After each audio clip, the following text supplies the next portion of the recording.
way later. But let's talk a little bit about what Donald Trump talked about during that speech. I mean, what didn't he talk? It's kind of weird. I mean, it was.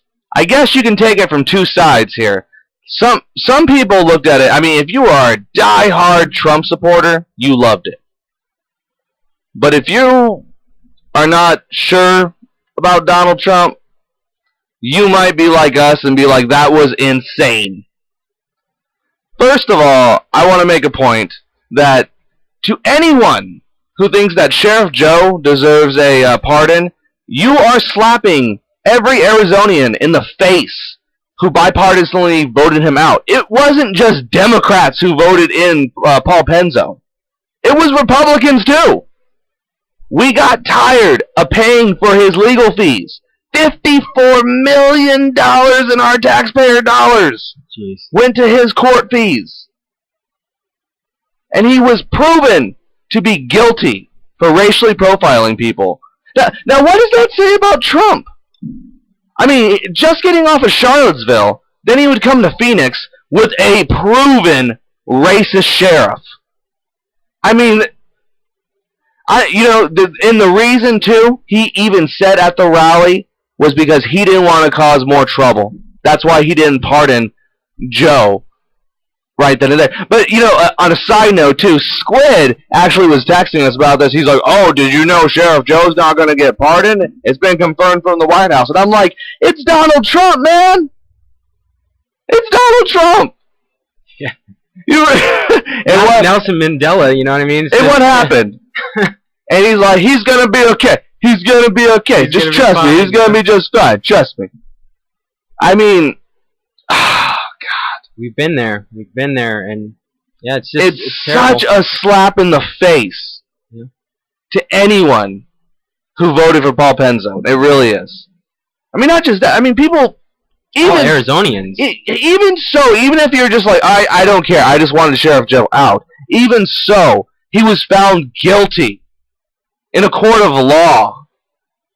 That makes you a criminal. Yes, for contempt of the judge's orders. Wow, man. And I don't know. I personally don't think Trump could have made a worse decision after Charlottesville than to come here and pardon a racial, a proven racist sheriff. I couldn't think of a bad movie. Let's go to the next one, actually.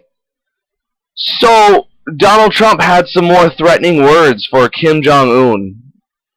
And the words were, if I'm not mistaken, pretty much, I don't have the clip. We're here. We'll play it for you. Is he said, I believe he's beginning to respect us. I believe he's beginning to respect us. Yeah. That good old respect. Just almost on the verge of bringing two nations to the brink of war. And only to be stopped because they knew that if they did this, they were going to both. It's so funny. It's so funny because it's just like, people are just kind of wondering, like, what can he do? Dude, just stop talking, man. Stop talking. Like, we just got over it. Kim Jong-un just backed down from nuclear war. Not even a week ago. Not even a week. And you're just like, yep, see? He understands we're tough. We're tough. I'm tough on him. Dude, Donald Trump's that guy that goes to the biggest guy in the room, just sticks his chest out. The guy's just staring at him, walks away, and he's just like, "See, I knew he was scared of me." Right? You right? Don't want to do that. Yeah, right. He's like, "Yeah, totally would have punched him. I would have punched. Totally would have punched. Suck him out. I'm gonna suck him out. Yeah, suck him out. Gonna hit him." He's the guy that gives the club punch, Yeah. You know what the club punch is? That's when someone just walks right up in you and punches you right in the back of the head and just runs out the club real fast. You don't know who it was. And you're just like, who punched me? Sucker punch. It's called club punch. Sucker punch, walk away to the club yeah, did you guys see that one guy punch that guy?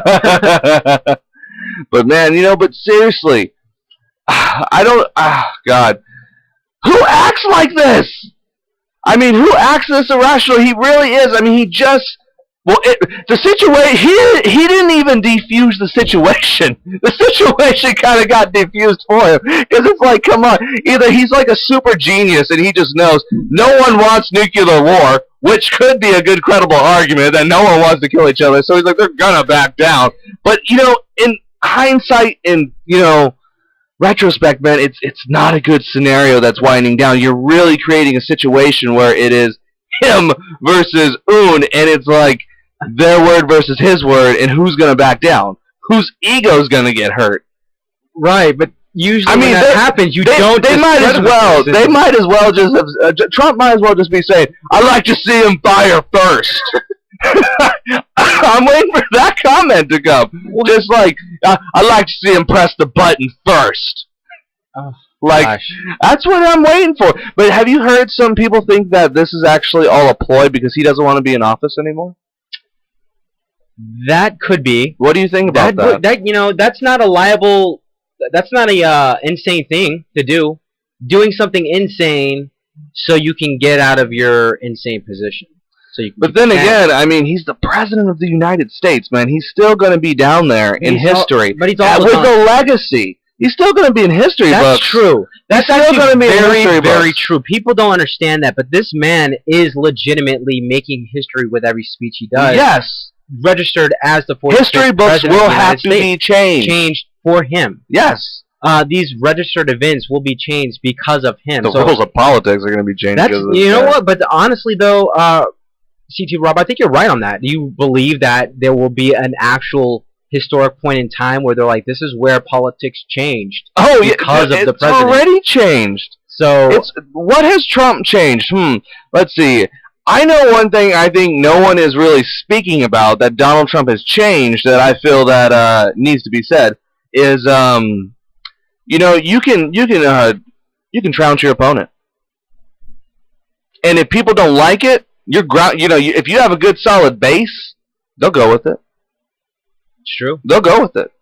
People like strength. I mean, apparently if it's falsifiable strength, even if it's not factually true, they like it. They like it. I mean, if like Steve Wicker went up to Steve Yarborough and was like, "That guy eats children for lunch." I mean, seriously. Think about that. Somebody's gonna be like, "Really?" Yeah, somebody's gonna be like, "Really? Does he really?" And yeah, I heard it. It was a rumor. I made up the rumor, but I heard it was a rumor. I just heard it. Well, that's pretty gnarly, and then there you have it. So I ate a bowl of chili, and I heard about it. But